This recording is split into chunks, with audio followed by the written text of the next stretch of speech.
So in February this year, the National Assembly amended the Cyber Crimes Act and removed all those provisions that relate to libel or defamation. So today, a person can only be prosecuted under that law if he uses a computer to send pornographic materials or statements that are capable to cause a breach of the peace in the society. It has nothing to do with protecting any individual. That is the state of the law today.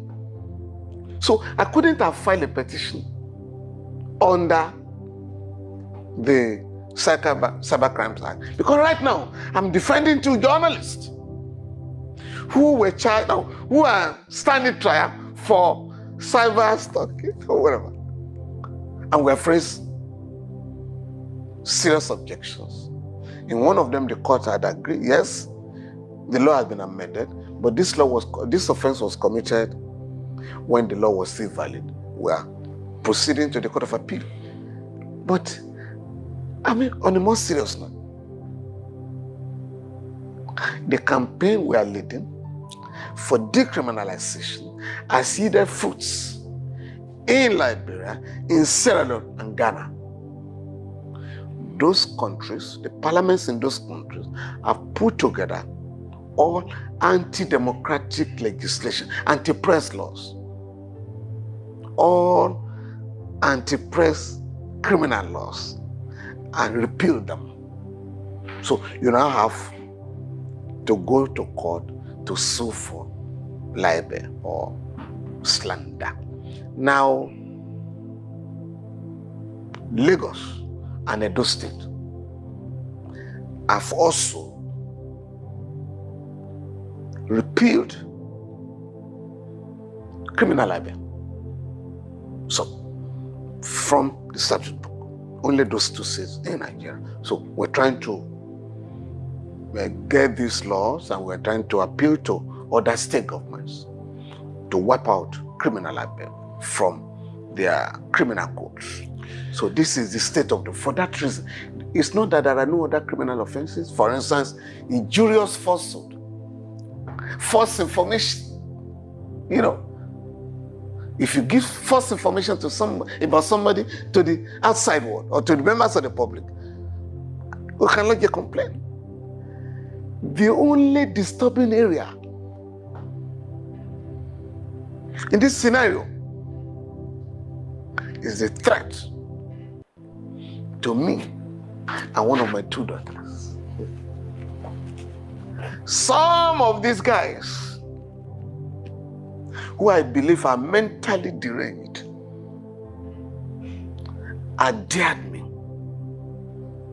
If you like, if you go to court, we shall burn your office. They have also sent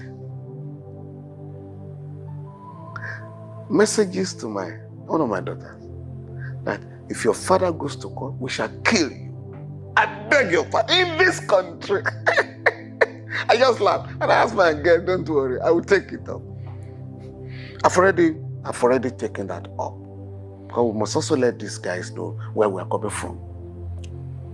We fought against some of the most murderous military regimes in Africa.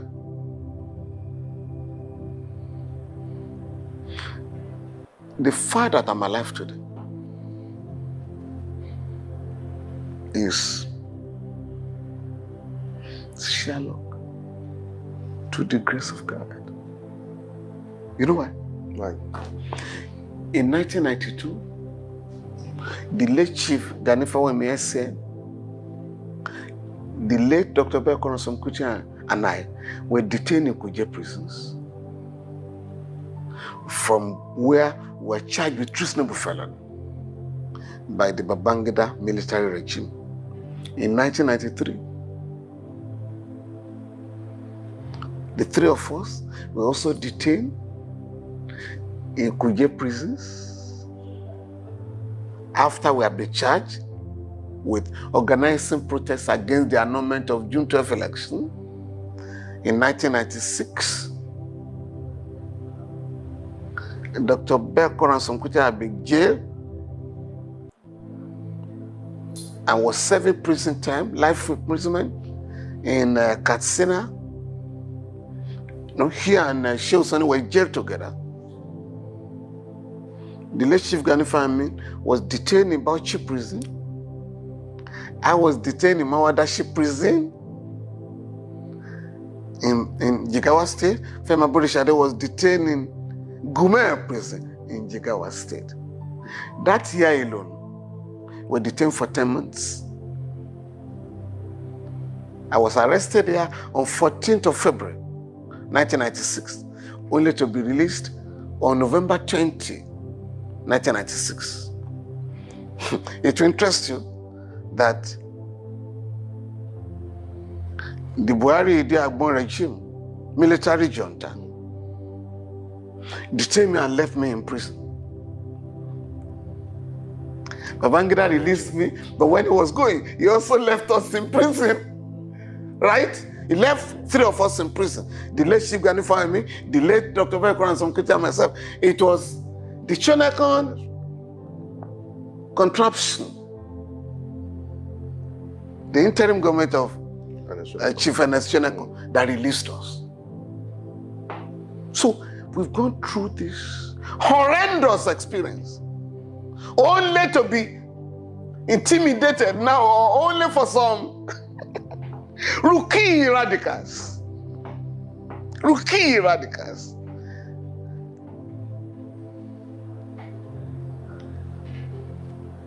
to dare me and threaten me not to go to court. Even if I wasn't planning to go to court before,